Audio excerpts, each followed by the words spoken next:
Chapter 26. Streetlights cast long shadows around every corner as we neared the monastery. None of us said anything, but I knew we were all on edge. I don't think this is a good idea. What if the Hastati have someone waiting for us down around the building?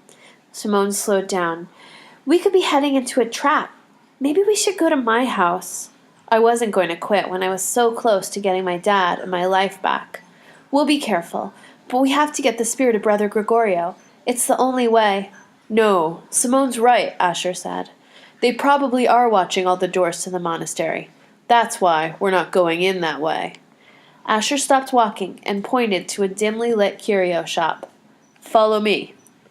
Inside, we made our way past a middle-aged, bearded man sitting behind a cash register. He gave a slight nod as Asher placed a 20-euro bill on the counter, and we continued toward the rear of the store. Where are we going? I asked. We weaved our way around stacks of books, a table full of brass knickknacks, and a glass cabinet. Asher pointed to a room, partially hidden by a faded green curtain. He pushed open the curtain and motioned for us to enter. There's a secret passage, here. He peeled away a small rug to reveal a trap door. Rome is full of them. It's like the city was built on top of an old maze. You'd be surprised at how many... We know all about it, Simone cut him off. I have one at my place, too. Oh, well, yeah. I just didn't think many people know about this one. Not even Zio.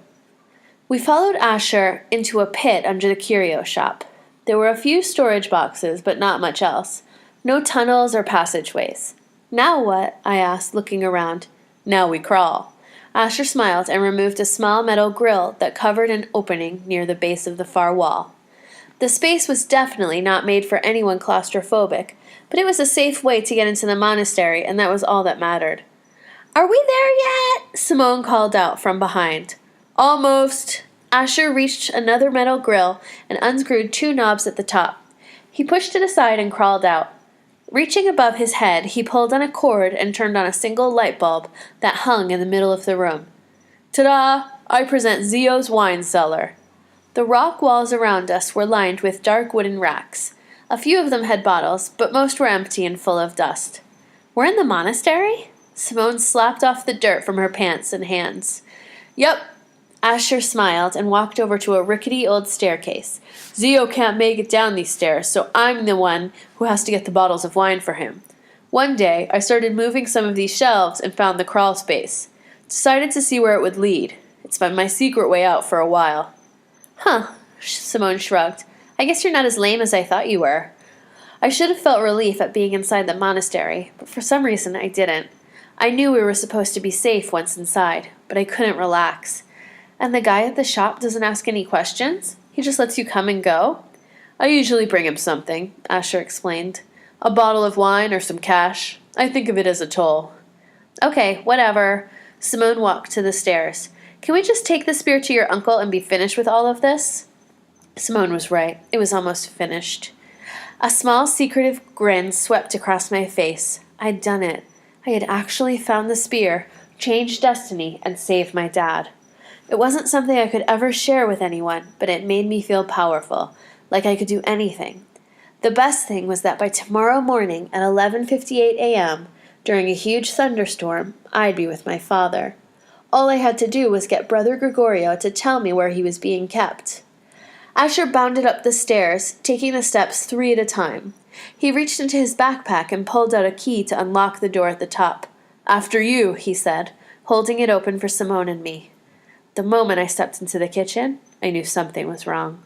Through the French doors I could see that all the lights in the monastery were off, and it seemed eerily quiet. Zio, are you here? Asher called out, flicking the kitchen light on. Silence. We walked out of the kitchen into the dining room, and then into the dark courtyard. The hairs on the back of my neck stood up. Is he here? I asked in a whisper. Maybe he went out, Simone suggested. The three of us walked together as one huddled mass. Asher opened his switchblade. He lifted his hand and motioned for us to stay put. Like a ninja slipping in and out of the shadows, he made his way to the old monk's office. Simone and I stayed near the front door. A trickle of sweat ran down my side as we saw the light in the monk's office turn on. Zio! Asher yelled, and I could hear the shock and fear in his voice. Simone and I looked at each other, but instead of running away, we raced toward Asher. We froze once we got to the room. There, in his leather chair, was Brother Gregorio. His head was thrown back, his skin was pale, and his eyes, although wide open, weren't seeing anything. Asher was kneeling next to him, holding his uncle's limp hand. Is he... Simone couldn't finish the sentence. Asher's eyes met mine, and he gave a slight shake of the head.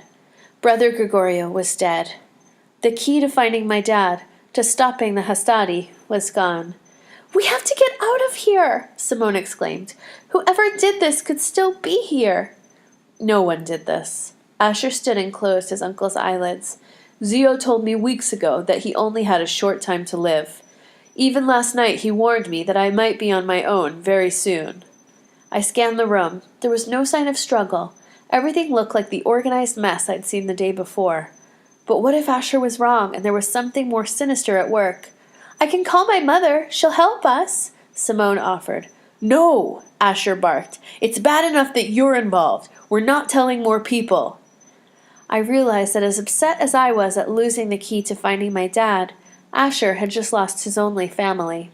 Asher. I reached over and touched his shoulder. Simone was only trying to help. She didn't mean anything bad by it. I know. He pushed my hand away. I have to stay focused. He took a deep breath, slowly letting it out.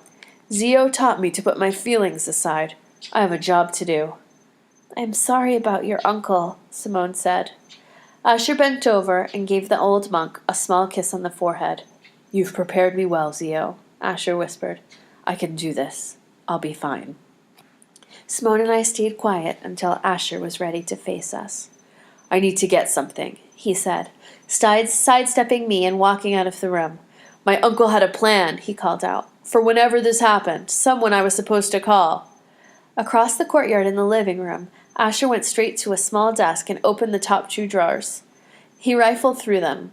The number is here, somewhere. He pointed around the room. Look for a small red book. It has instructions in it. But who are you calling? I asked as Asher continued to search a nearby bookcase. Can we trust him? Asher froze, then looked at me. Well, I don't know. I'm not even sure who he is.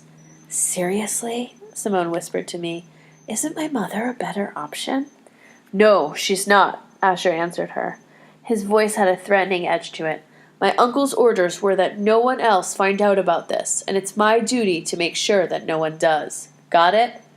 Fine. Simone raised her hands in surrender. But shouldn't we at least get out of here? Go somewhere else? The monastery is supposed to be the safest place, remember? I paced around the room. Wait. Simone backed away from me.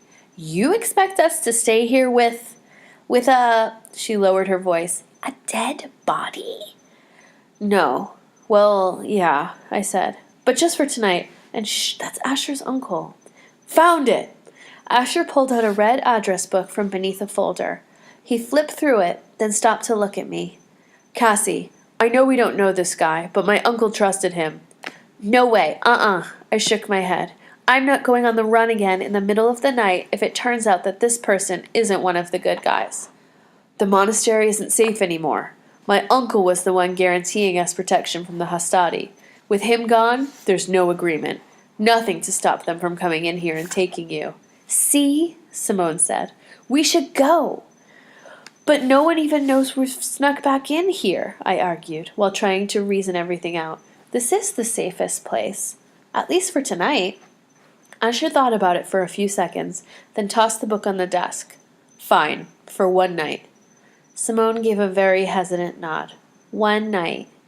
Deal, I said, knowing that one night was all I needed because I'd already seen tomorrow, and it was going to be everything I wished for.